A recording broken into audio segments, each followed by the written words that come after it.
We are going to form a task force with the help of Bengal Chamber's platform with doctors and administrators of hospital, along with the government of West Bengal, to understand mutually how we can enhance the awareness of organ donation. And number two, my personal appeal to you as chairman of Health in the Bengal Chamber, while we are talking, we are releasing an appeal to you at the end of today, even if it's one person, please decide to donate organs. We are going to build up a register. This is going to help the society. This is going to help our government. This is going to help our common brethren, the masses of Calcutta, the masses of West Bengal. With that appeal, I will take your leave for the next speaker, but please stay with us because we have got the support of so many people, including Mr. Aniruddha Roy Chaudhary has flown in from Delhi just to appeal to you for this cause, and the dinner tonight is not for fun. It has got an underlying cause behind it. Thank you very much for staying on.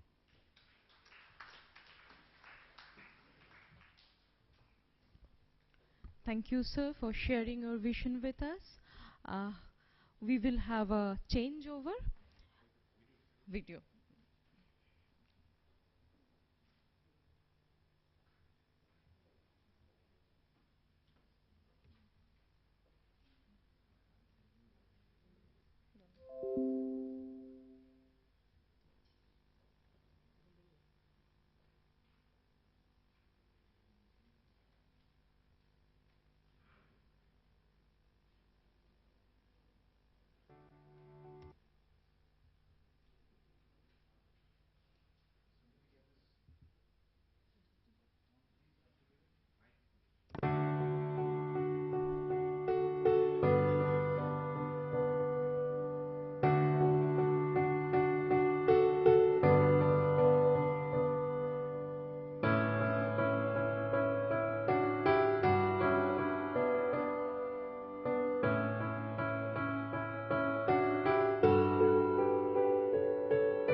We'll take just a couple of minutes to change over for the next session. I'm just too overwhelmed. I want to speak for.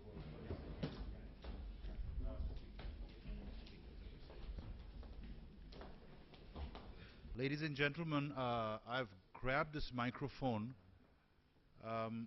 at the Bengal Chamber. Over the last 10 years or so, we realized that we cannot just stick to, steel, cement, power, mortar, and all that, and we have, made our forays into areas such as IT, agriculture, entrepreneurship, health, sports, entertainment, because they're all industry. And today, I feel so happy and overwhelmed by this topic and the response and the participation of all of you. I just thought, I should just come here and take 30 seconds to say a very, very big thank you. Dr. Ghosh, it's a fantastic program. Your team, thank you very much. Enjoy the evening. Yes, Angana. Sorry. Thank you, sir. Uh, we'll request our invited dignitaries to share their thoughts. We have with us Dr. V.V. Lakshminarayan, Chief Nephrologist, Apollo Gleneagles Hospital, Kolkata. Dr. Aditi Kishore Sarkar, Additional DHS Admin, Government of West Bengal. Dr. Vivek Jha, Executive Director, the George Institute for Global Health and Consultant Nephrologist, Fortis Escorts Hospital, New Delhi. Dr. Sunil Shroff, Senior Consultant Urologist, Transplant Surgeon and Managing Trustee, Mohan Foundation. Dr. Shujaykar, Director, Medical Services, Apollo Gleneagles Hospital, Kolkata, and Sri V. Solomon Nesakumar, Deputy Commissioner of Police Traffic, will join us.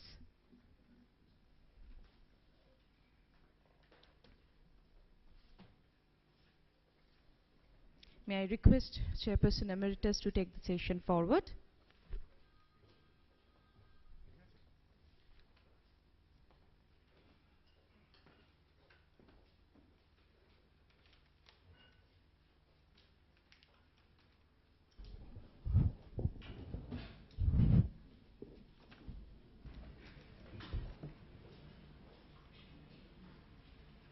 I think we are now heading to the meat of the matter. May I ask Dr. V.B. Lakshminarayan to give us a theme address and an overview of deceased donor transplantation of Cadaver.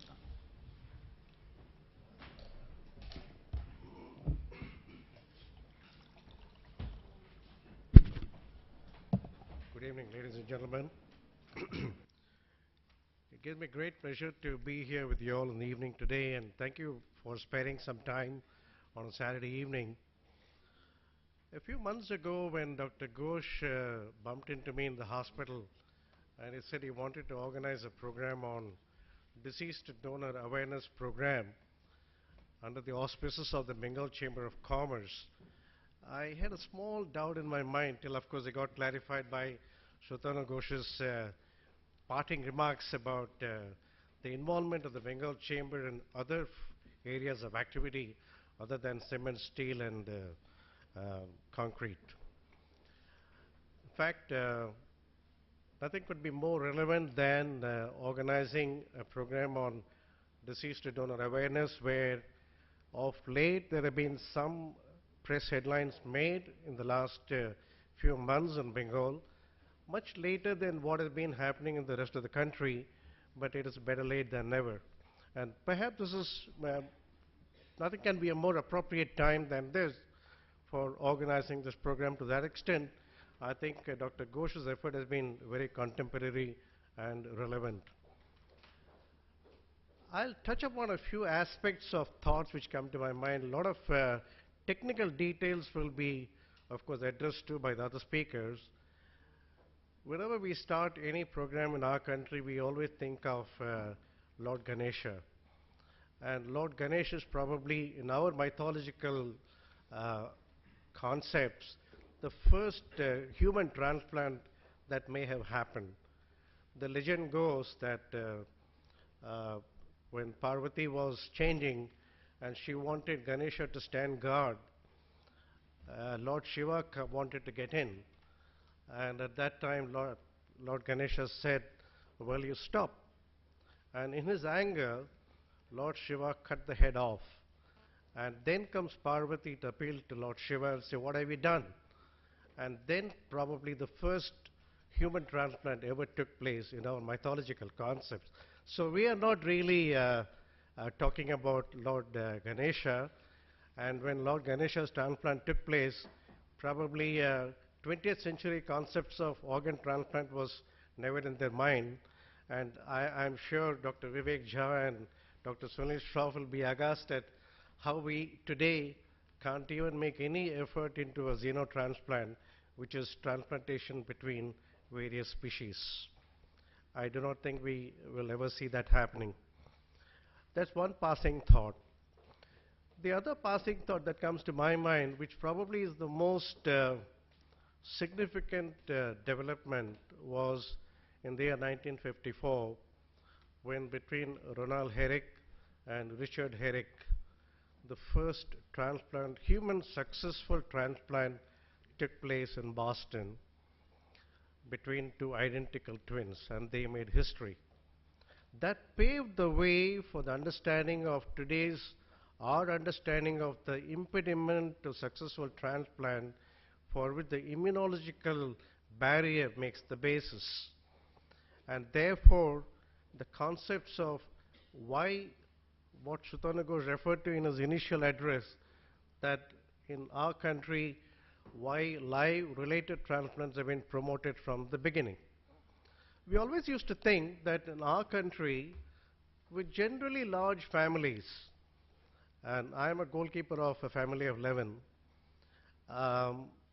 we would think that it should be possible to find related donors very easily. And we also have traditionally very closely knit families, and we used to think that maybe this must be one of the easy places where we could do related transplants successfully.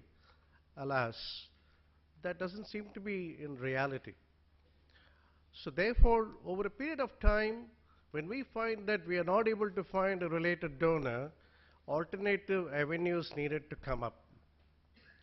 The next significant development probably in our country was in the mid-90s, when the Human Organ Transplant Act had to be passed, and unfortunately this had to be kick-started by a calamitous development in one of our big cities.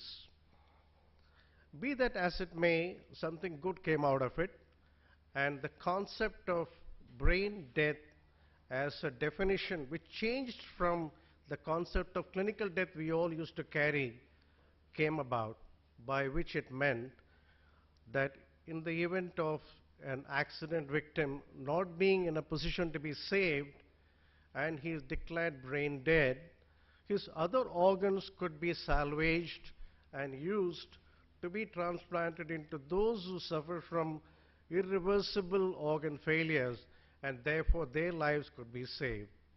And this was possibly the most epoch-making development in the healthcare of the transplant scenario, which took place in the mid-90s.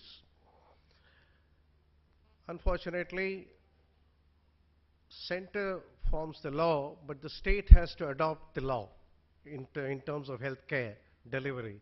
And therefore, although in the late 90s, the West Bengal government did adapt it in their assembly, the Organ Transplant Act, we really could not make much of a headway beyond that. And perhaps if we were to take this from this discussion here to a practical reality of translating it into a regular transplantable activity, perhaps that will require some interaction between this audience and the people sitting on the dais. And therefore, I would like this to be more of a dialogue and discussion and questions and answers. And then maybe we should have a brainstorming session amongst the government and the various stakeholders and make this come about in the years to come. This is one of the burning requirements of our state, because compared to southern part of the country, western part of the country, and the northern part of the country, eastern zone has been lagging behind in this activity by almost a decade. It's not that when the act was passed in the mid-90s, it all started everywhere else. No, it did not. In fact, it took a good 10 years for deceased donor transplant to develop in South India, sometime in the late 2008 or so. After which significant progress has been made there, whereas we have made some sporadic efforts sometime in the early 2005 when we did the first cadaver transplant in our hospital. Another 7 years passed before we could do the next one. In the last 6 months, about 4 attempts have been made, and still this is just a few drops in the ocean. If this were to translate into a sustained activity, what needs to be done is something that we need to learn from the rest of the country. And to that extent, when Dr. Ghosh mentioned to me that we ought to organize this, the two people who came to my mind immediately were Professor Vivek Jha, who has been in the academic forefront of the Indian Society of Nephrology for a long time, and I thought he could share the concepts of the brainstem death and how the law needs to be implemented in its right spirit. And the other person who came to my mind straight away was no other than Dr. Sunil Shroff, because the Mohan Foundation has been one of the instrumental factors as to why deceased donor transplant has taken off in a big way in Tamil Nadu and the other parts of the country as well. And to that extent, I would sincerely hope that we would have the inputs from Dr. Sunil Shroff and Professor Vivek Jha, and we would be able to have a fruitful interaction with the government and the other private and public stakeholders to make this become a reality. I would just conclude by saying that for heaven's sake, organs are required here. For heaven knows they are required here, so do not take them to the heavens. And I sincerely hope this afternoon interaction between the audience and the speakers here would lead us to develop a very effective and robust deceased donor program. Thank you.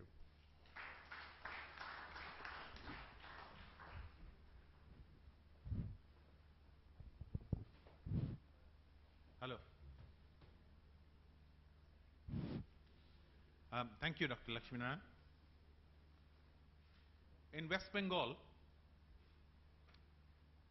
every Indian thinks today Calcutta has slumped because there is no activity in the government sectors. I strongly believe, and it has now been proved beyond doubt, the healthcare in the government sector has improved. Not only that, the bureaucracy has also become much more proactive than what people imagine it to be. One of the pivots of organ donation in West Bengal has been a stalwart called Dr. Aditi Kishore Sarkar, who happens to be the additional DHS, Director of Health Services of West Bengal government. He is with us. Believe me, I work in a private hospital, and I would have no qualms in accepting that even in a hospital, to get such a dynamic person to take decisions, even if it is at the middle of the night, is possible from the government side. Dr. Sarkar made it real. May I request Dr. Aditi Kumar Sarkar to present government efforts for promotion of deceased organ donation.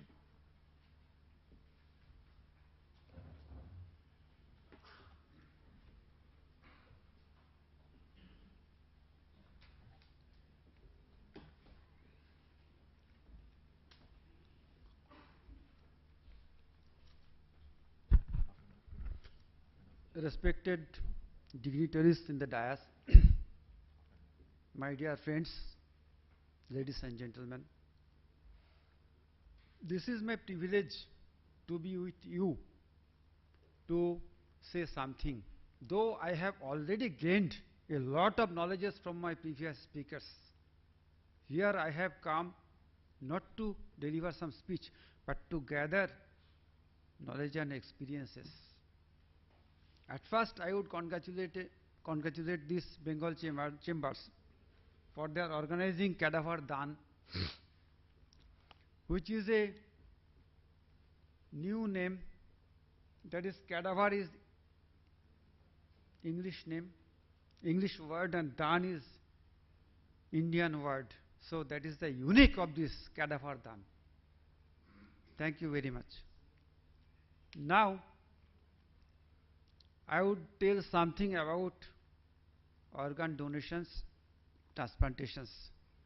Though my previous speakers, respected Dr. Amit Ghosh, has already reduced a lot of burden of my speech, and he nicely delivered regarding in details of organ transplantation.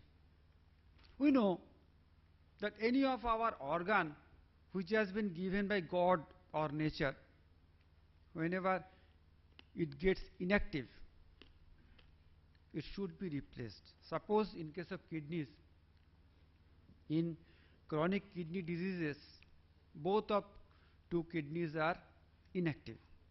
Then we have to do either temporary methods, that is hemodialysis, or permanent measure, transplantation.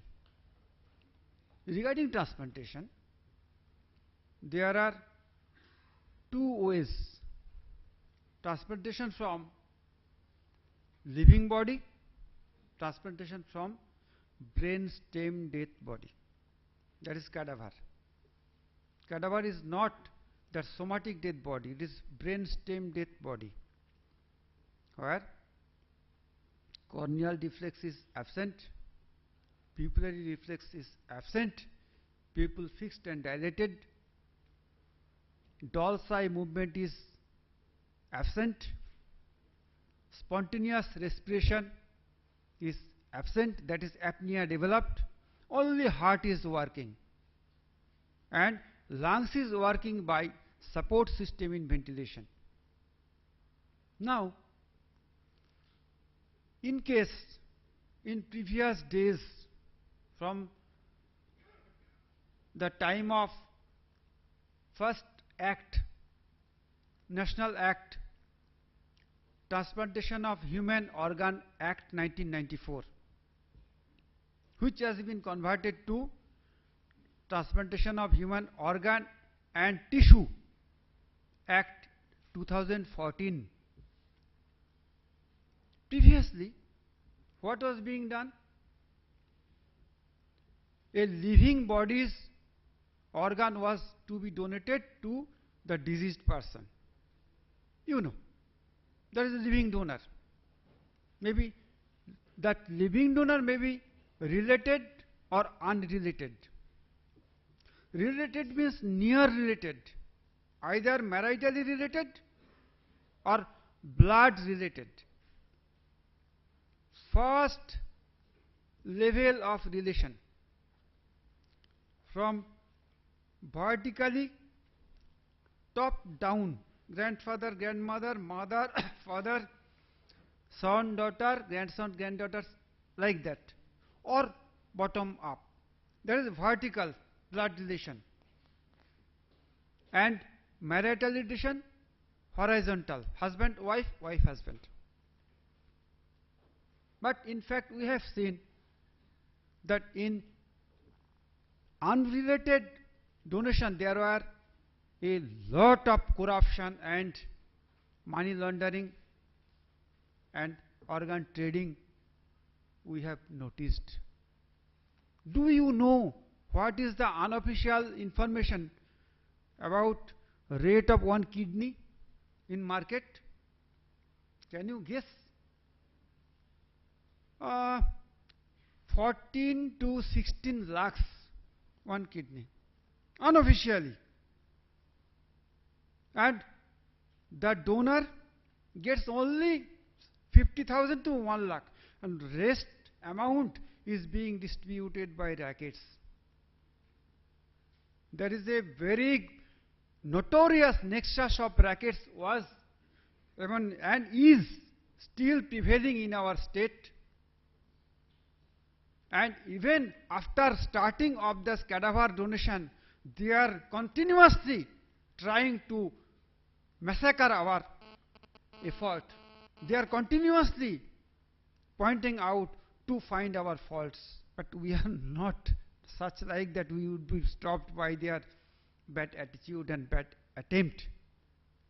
We will not stop. Now, in some hospitals, not only hospital employees, but some doctors, unfortunately we are being ashamed being a doctor, some doctors, and proved that they were directly involved in that notorious nexus and racket. That hospital has been banned and their license of transplantation has been cancelled, you know. But those who are doing properly, they are being allowed. Now I am coming to our main issue, that is cadaver transplantation. When a person is in ventilation and critical care unit and in critical condition, and before and that condition he may be improved and survive and go back, he or she, and go back to the main house, or he may die. Before normal dying, that is clinical death, he or she should go through the stage of brainstem death. There are so many criteria. I have already told that corneal reflex absent, that is pupillary reflex absent, Dolce movement absent, apnea, etc. Yeah, there are so many points. And in that case, if a brain death declaration committee declares that this patient is brain dead, then we have the scope of taking so many organs: one heart, one liver, 2 kidneys, 2 eyes, 1 pancreas, skin, and some other organs may or may not be taken. In our state, there are, in government sector, about 42 ITUs. If we consider that same number of ITUs in private sector, so total 82 ITUs. If in each ITUs one brain death case come in every 2 months, in a year we will yield at least 6 brain death cases from each ITUs. So 6 into 82, how much? I think 492. That is 500. 500 case. 500 case in a month, in a year, and waiting number of total case, that is in our health Shastro Bhavan meeting, in a month 50 and 50 on 100 cases are coming for unrelated transplantation. In 1 year 1200, and related case, suppose 100 extra, 1300, and the unreported cases which are not coming here and they don't know where to come, how to come, it should be 5 times more. So a lot of people are waiting to be transplanted. Now